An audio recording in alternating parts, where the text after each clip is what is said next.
नमस्कार। आकाशवाणी जयपुर अजमेर से प्रस्तुत हैं प्रादेशिक समाचार। भारतीय अंतरिक्ष यात्री शुभांशु शुक्ला को लेकर गया स्पेस एक्स ड्रैगन यान अंतरिक्ष स्टेशन ISS से सफलतापूर्वक जुड़ा। मुख्यमंत्री भजनलाल शर्मा ने कहा, आपातकाल का दौर भूलने का नहीं बल्कि संघर्ष की दास्तां का प्रतीक। जोधपुर में लोकतंत्र सेनानी सम्मान समारोह को संबोधित किया। CBEC ने राज्य सरकार को 6,315 करोड़ रुपए के पेट्रोलियम सर्विस टैक्स प्रकरण में राहत दी। और प्रदेश में मानसून की गतिविधियां जारी, श्रीगंगानगर में सीजन की पहली तेज बारिश हुई। समाचारों के साथ मैं शीला चावला और अब समाचार विस्तार से। भारतीय अंतरिक्ष यात्री ग्रुप कैप्टन शुभांशु शुक्ला को अंतरिक्ष में लेकर गया स्पेस एक्स ड्रैगन अंतरिक्ष यान आज अंतर्राष्ट्रीय अंतरिक्ष स्टेशन ISS से जुड़ गया है। इसके साथ ही 41 साल बाद अंतरिक्ष में भारत का कोई अंतरिक्ष यात्री पहुंचा है। ये ऐतिहासिक मिशन अमेरिका, भारत, पोलैंड और हंगरी के 4 अंतरिक्ष यात्रियों को अंतर्राष्ट्रीय अंतरिक्ष केंद्र में 14 दिनों के वैज्ञानिक अभियान के लिए लेकर गया है। एक्सियम 4 मिशन न केवल एक वैज्ञानिक उपलब्धि है बल्कि वैश्विक प्रौद्योगिकी महाशक्ति के रूप में भारत के बढ़ते कद का भी प्रमाण है।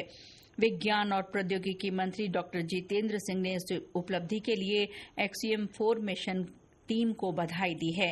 मिशन में भारत की महत्वपूर्ण भूमिका का उल्लेख करते हुए उन्होंने कहा कि इसका दुनिया भर में भविष्य के सभी अभियानों पर महत्वपूर्ण प्रभाव पड़ेगा। मुख्यमंत्री भजनलाल शर्मा ने कहा है कि आपातकाल का दौर भूलने का विषय नहीं बल्कि संघर्ष की दास्तां का प्रतीक है। आज जोधपुर के मारवाड़ इंटरनेशनल सेंटर में आपातकाल की 50वीं वर्षगांठ के अवसर पर आयोजित लोकतंत्र सेनानी सम्मान समारोह को संबोधित करते हुए मुख्यमंत्री ने कहा कि भाजपा सरकार को जब कभी भी सेनानियों के सम्मान का अवसर मिलता है वो इस कार्य में आगे बढ़कर जिम्मेदारी निभाती है। जोधपुर दौरे पर गए मुख्यमंत्री ने इससे पहले जोधपुर IIT के 11वें दीक्षांत समारोह को संबोधित करते हुए कहा कि प्रधानमंत्री नरेंद्र मोदी के नेतृत्व में भारत दुनिया की 4थी नंबर की अर्थव्यवस्था बन चुका है। उन्होंने कहा कि बीते 11 सालों में देश का समर्पित भाव से आधुनिक विकास किया जा रहा है। मुख्यमंत्री ने कहा कि जो विद्यार्थी डिग्री हासिल कर निकले हैं वे कल भारत का भविष्य लिखेंगे। ये युवा शक्ति है। भारत 2047 के सपने को साकार करने में आप अग्रणी भूमिका निभाएंगे। ये विद्यार्थियों, मैं इतना कहना चाहता हूँ, आपने जो ज्ञान और कौशल अर्जित किया है वह आपके खुद के साथ ही देश और प्रदेश के भविष्य को भी आकार देने में आपको सक्षम बनाएगा। और मुझे भरोसा है कि आप जैसे मेधावी युवा अपने ज्ञान और विशेषज्ञता का उपयोग देश और प्रदेश के विकास के लिए करेंगे। समारोह में मुख्यमंत्री ने विभिन्न विषयों के विद्यार्थियों को डिग्री प्रदान की और मेधावी छात्र छात्राओं को स्वर्ण पदक वितरित किए। कार्यक्रम में संसदीय कार्य मंत्री जोगाराम पटेल, उद्योग राज्य मंत्री के बिश्नोई और स्थानीय जनप्रतिनिधि सहित शिक्षक और बड़ी संख्या में विद्यार्थी मौजूद रहे। आज अंतर्राष्ट्रीय नशा मुक्ति दिवस मनाया जा रहा है। ये दिन मादक पदार्थों के उपयोग और उनकी अवैध तस्करी के विरोध में आयोजित किया जाता है। इस अवसर पर नई दिल्ली के डॉक्टर अंबेडकर अंतर्राष्ट्रीय केंद्र में कार्यक्रम रखा गया। कार्यक्रम में सामाजिक न्याय और अधिकारिता राज्य मंत्री BL वर्मा ने कहा कि अब तक देश भर में 14 करोड़ से ज्यादा लोग नशा मुक्त भारत अभियान से जुड़ चुके हैं। उन्होंने कहा कि 4 लाख से ज्यादा शैक्षणिक संस्थान भी इस अभियान में सहयोग कर रहे हैं। जो उनके लिए सही दिशा कैसे मिले, नशा मुक्ति अभियान से जुड़ करके कैसे उनको अपनाए। आपने नुक्कड़ नाटक भी देखे होंगे। नाटक के माध्यम से तरह तरह से लगातार हमारे चाहे नशा मुक्ति केंद्र है, इन माध्यमों से हम हमारा मंत्रालय तरह तरह से स्कीम चला करके शिक्षण संस्थाओं के माध्यम से अलग अलग तरीके से हम जो प्रयास काम कर रहे हैं, हम निश्चित इस पर काबू भी पाएंगे। अंतर्राष्ट्रीय नशा मुक्ति दिवस का राज्य स्तरीय कार्यक्रम जयपुर के इंदिरा गांधी पंचायती राज संस्थान में रखा गया। कार्यक्रम में सामाजिक न्याय तथा अधिकारिता मंत्री अविनाश गहलोत ने कहा कि समाज को नशा मुक्त रखने की जिम्मेदारी सरकार और संस्थाओं की ही नहीं बल्कि समाज के हर व्यक्ति की भी है। उन्होंने कहा कि प्रत्येक व्यक्ति को अपने आसपास के लोगों में नशा मुक्ति के प्रति जागरूकता लाने और नशे की गिरफ्त में जकड़े लोगों को बाहर निकालने का संकल्प लेना होगा। सामाजिक न्याय मंत्री ने बताया कि प्रदेश में इस साल के बजट में श्रीगंगानगर, हनुमानगढ़, जैसलमेर और बाड़मेर सहित 10 जिलों में 25-25 बेड क्षमता के नशा मुक्ति केंद्र शुरू किए गए हैं। इस बीच प्रदेश भर में नशा मुक्ति पखवाड़े के तहत आज भी विभिन्न कार्यक्रमों के माध्यम से लोगों को जागरूक किया गया। जैसलमेर में बीएसएफ की ओर से सीमांत गांव बाहला में कार्यक्रम रखा गया। इसमें बीएसएफ अधिकारियों ने ग्रामीणों को नशे के दुष्प्रभाव के बारे में जानकारी दी। पाली में चिकित्सा विभाग और जिला विधिक सेवा प्राधिकरण की ओर से बांगड़ अस्पताल में कार्यक्रम रखा गया। कोटपूतली, बहरोड जिले में भी कार्यशाला हुई। साथ ही रैली के माध्यम से लोगों को नशे के नुकसान समझाए गए। डीग में समाज कल्याण विभाग की ओर से कार्यक्रम रखा गया। इस मौके पर नशा छोड़ चुके युवाओं को प्रोत्साहित किया गया। डीग के समाज कल्याण अधिकारी कुलदीप सिंह ने बताया कि अभियान को भरपूर समर्थन मिल रहा है। भारत सरकार द्वारा संपूर्ण भारत में नशा मुक्ति अभियान चलाया जा रहा है और इस अभियान का उद्देश्य है कि जो युवा हैं हमारे, क्योंकि किसी भी देश की सबसे बहुमूल्य संसाधन है तो वो उस देश के युवा हैं, तो उन युवाओं में जो नशे की लत है, जैसा कि हम देख रहे हैं कि युवा कहीं ना कहीं किसी भी प्रकार गलत संगति का नशा करने लग गए हैं, तो उन युवाओं को नशा मुक्त करना है। युवा हमारे प्रथम टारगेट है। उसके बाद में कोई भी नागरिक है, वृद्ध है या कोई भी है, जो भी नशा करते हैं, कोई भी व्यक्ति, उसको नशा मुक्त कराना तथा नशे के खिलाफ जागरूकता पैदा करना है, जिससे कि हमारा देश नशा मुक्त बने।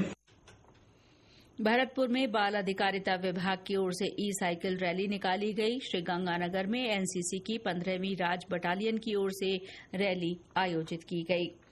राजस्थान सीआईडी इंटेलिजेंस ने बड़ी कार्रवाई करते हुए नई दिल्ली स्थित नौसेना भवन से एक यूडीसी को जासूसी के आरोप में गिरफ्तार किया है। सीआईडी के सुरक्षा महानिरीक्षक विष्णुकांत गुप्ता ने बताया कि हरियाणा के रेवाड़ी निवासी आरोपी पर पाकिस्तान की खुफिया एजेंसी को सामरिक महत्व से जुड़ी खबरें भेजने का आरोप था।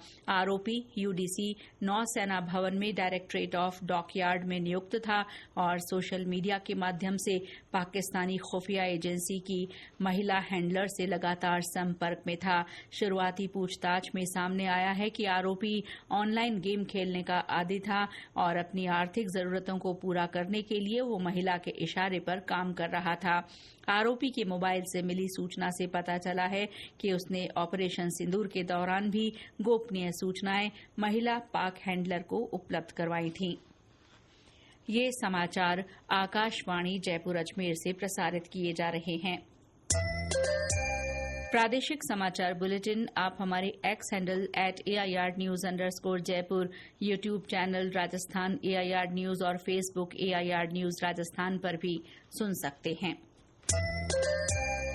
केंद्रीय कस्टम, एक्साइज और सेवा कर अपील अधिकरण सीबीईसी ने राज्य के पेट्रोलियम विभाग को सर्विस टैक्स के 6,315 करोड़ रुपए के प्रकरण में राहत देते हुए सीजीएसटी जोधपुर के पूर्व फैसले को अस्वीकृत कर दिया है। पेट्रोलियम और खान विभाग के सचिव टी रविकांत ने बताया कि विभाग ने मामले की तत्परता से पैरवी करते हुए राज्य सरकार का पक्ष रखा। उन्होंने बताया कि केंद्रीय अपील अधिकरण ने राज्य सरकार के पक्ष को स्वीकार करते हुए 20 जून को जारी मार्गदर्शिका में कहा कि खनन अधिकार सहायक सेवाएं नहीं है तथा इन सेवाओं को नकारात्मक सूची के अंतर्गत छूट प्राप्त है।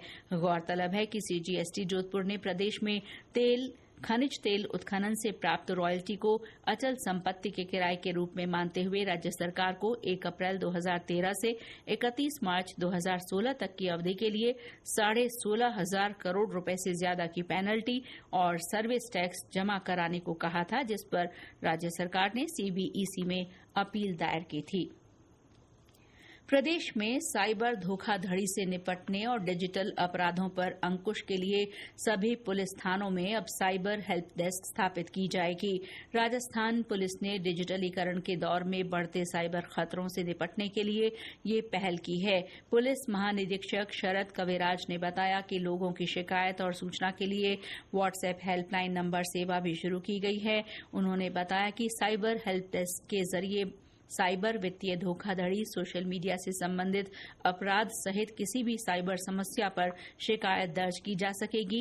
इसके अलावा किसी भी संदिग्ध मोबाइल नंबर को ब्लॉक करवाने में भी आम जन की मदद की जाएगी। सेवा का उपयोग मोबाइल फोन की गुमशुदगी की रिपोर्ट दर्ज करवाने में भी किया जा सकेगा। सीबीआई ने साइबर अपराध और डिजिटल अरेस्ट के मामलों से निपटने के लिए चल रहे प्रयासों के क्रम में साइबर धोखाधड़ी में इस्तेमाल किए जा रहे म्यूल बैंक खातों के संबंध में राजस्थान सहित 5 राज्यों में 42 स्थानों पर देशव्यापी तलाशी शुरू की है। म्यूल खाता वो बैंक खाता है जिसका उपयोग अवैध गतिविधियों को सुविधाजनक बनाने के लिए किया जाता है। एजेंसी ने बताया कि तलाशी के दौरान कई आपत्तिजनक दस्तावेज और डिजिटल साक्ष्य सहित लेन देन विवरण केवाईसी दस्तावेज भी जब्त किए गए हैं। और अब मौसम। प्रदेश में मानसून की गतिविधियां बनी हुई हैं। मानसून ने आज आगे बढ़ते हुए उत्तरी और सरहदी जिलों को भी तरबतर कर दिया। श्रीगंगानगर जिले में आज इस सीजन की पहली तेज बरसात हुई। हमारे संवाददाता ने बताया कि जिले के सादुल शहर और सूरतगढ़ में हुई तेज बरसात से निचले इलाकों में पानी भर गया। आज सुबह से ही जिला मुख्यालय सहित आसपास के इलाकों में शुरू हुआ रिमझिम बरसात का दौर इलाका वासियों के लिए राहत भरा रहा। पिछले कई दिनों से उमस भरी गर्मी से परेशान लोगों को बरसात के चलते काफी राहत मिली। जिला मुख्यालय के अलावा सादुल शहर और सूरतगढ़ क्षेत्र में भी अच्छी बरसात हुई। सूरतगढ़ में पहली तेज बरसात के चलते कई इलाके जलमग्न हो गए। बरसात के चलते न केवल आमजन को राहत मिली बल्कि खेतों में गर्मी के कारण झुलस रही फसलों को भी नया जीवन दान मिला है। जितेंद्र शर्मा, आकाशवाणी समाचार, श्रीगंगानगर। मौसम विभाग के अनुसार आगामी 24 घंटों में उदयपुर, अजमेर और कोटा संभाग में कहीं कहीं भारी बारिश होने की संभावना है। विभाग ने अगले 2-3 दिनों में जयपुर और भरतपुर संभाग के जिलों में बहुत भारी बारिश का अनुमान व्यक्त किया है। बीकानेर और जोधपुर संभाग के साथ पश्चिमी जिलों में कल से बारिश की गतिविधियों में बढ़ोतरी की उम्मीद जताई गई है। उत्तराखंड के रुद्रप्रयाग में आज सुबह राजस्थान के पर्यटकों को ले जा रही मिनी बस खाई में गिर गई। हादसे में 3 लोगों की मौत हो गई और 8 घायल हो गए। दुर्घटना में 9 लोग लापता बताए जा रहे हैं। रुद्रप्रयाग के पुलिस अधीक्षक प्रहलाद कौंडे ने बताया कि बस में कुल 20 लोग सवार थे, जिनमें से 8 व्यक्तियों को बचा लिया गया है। इस दुर्घटना पर राज्यपाल हरिभाऊ बागड़े और मुख्यमंत्री भजनलाल शर्मा ने गहरा दुख व्यक्त किया है। राज्य सरकार की वरिष्ठ नागरिक तीर्थ यात्रा योजना के तहत प्रदेश के बुजुर्ग अब अटारी बॉर्डर का भी भ्रमण कर सकेंगे। देवस्थान मंत्री जोराराम कुमावत ने ये जानकारी दी। और अंत में मुख्य समाचार एक बार फिर। भारतीय अंतरिक्ष यात्री शुभांशु शुक्ला को लेकर गया स्पेस एक्स ड्रैगन यान अंतरिक्ष स्टेशन ISS से सफलतापूर्वक जुड़ा। मुख्यमंत्री भजनलाल शर्मा ने कहा, आपातकाल का दौर भूलने का नहीं बल्कि संघर्ष की दास्तां का प्रतीक।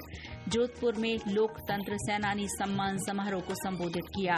CBEC ने राज्य सरकार को 6,315 करोड़ रुपए के पेट्रोलियम सर्विस टैक्स प्रकरण में राहत दी। और प्रदेश में मानसून की गतिविधियां जारी। श्रीगंगानगर में सीजन की पहली तेज बारिश हुई। इसके साथ ही प्रादेशिक समाचार बुलेटिन समाप्त हुआ। नमस्कार।